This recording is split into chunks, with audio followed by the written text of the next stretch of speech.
So we have a special guest bonus presentation. It's not on your agenda, but it's pretty exciting. And I think it's kind of about bad news, but take it. Thanks for that introduction. Excuse me, yeah. Yeah, it's going to be really bad. Okay, good. I guess the first question I'd like to ask, just to make sure we got the right people in the room, are you aware of anybody out in the hall right now who cares about fuel prices in your community in the state of Alaska? If you're aware that somebody's out there, you might want to bring them in. This is kind of impromptu, partly because of some timing changes, but I just wanted to let you guys know about something that's coming down the pike here. As has been mentioned already in some prior talks, Stephen brought it up when he talked about the network.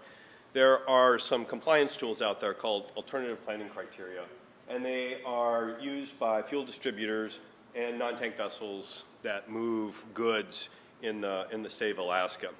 And the Coast Guard recently published some new guidelines for anybody who wants to submit an alternative planning criteria. Excuse me. Those guidelines were going to be finalized here in about a week, and only very recently, in fact, the beginning of this week, did they actually extend the comment period back about another month. So we very recently got some additional time. The upshot of the guidelines, and I don't want to get into all kinds of technical details and things like that, but the upshot of the guidelines is basically an increase in compliance costs. And Stephen kind of hinted at it about breaking the region up into small sub-regions, and it makes companies that provide compliance, like my organization, have to have a lot more resources because we can only count things inside of small circles. We don't get to count things regionally. And what that ends up doing is that increases our costs, which increases the costs of our clients, which are the tank farms and the barges and the tankers and the non-tank vessels that deliver things to Alaska. And then those companies, of course, pass those costs on to the people who are buying the goods, the fuel here in the local communities. Chateau has been cognizant of this for a long time. That's one of the reasons we're a not-for-profit, and we try to keep our costs and our rates as low as possible. But this one is kind of outside our control because of the changes in the rules that we're playing under. So it's likely to result in that, and I say likely because the other problem with them is there's some holes in the way it's written. It's not clear in some areas. It's just not a well put together document, and it leaves some big questions in our mind. So Chateau and the network have gotten together, and we're going to submit a technical response to it. We're going to go directly to the Coast Guard and say, you know, technically, this is our problem with the whole thing. But we don't have a huge amount of faith that that's going to suddenly make people go, oh, you're right, of course, we should totally do this differently. We should have listened to you in the first place.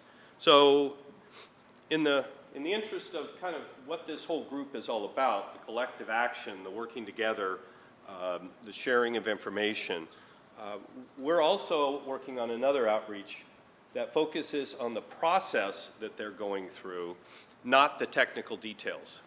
So when you want to change the rules at the federal level, there are different ways to do that depending on the level of change you're proposing. And in this case, by saying that this is just a guideline, it's being put out as a fairly low-level change.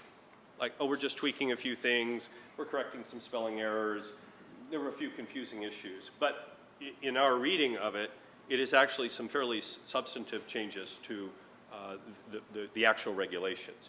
And that's more of a rulemaking process. And there's some things that you're supposed to do when you go through that at the federal level: transparency, public consultation, economic analysis, all this stuff out there so that we can, everybody gets to see how this is going to work.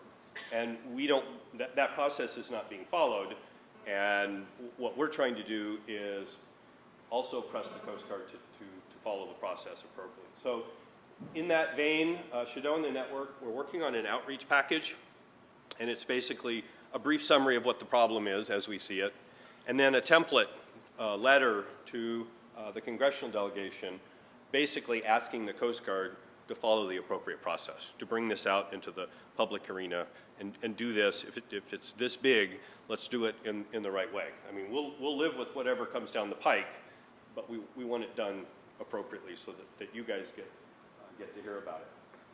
The thing that I wanted to make sure of is not to get 1 million signatures here today, or we all rise up and march on City Hall, or that sort of thing, but to make sure that our outreach process has identified all the appropriate stakeholders.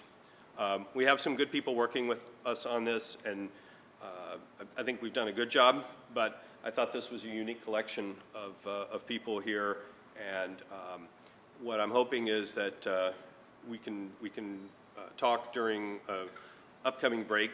I'm sure there'll be another one scheduled at some point, 13 and a half minutes or so. And we can just make sure that, you know, if you have an organization, an entity that you believe would be able to comment on this, we can make sure that they're either on our list, or if they're not on their list, we'll make sure they get on the list. And then we're just about done finishing up a flyer, like I said, this kind of educational background on the whole thing, and we'll make sure we get that pushed out to the whole group of people. So just wanted to throw that in. I appreciate the opportunity.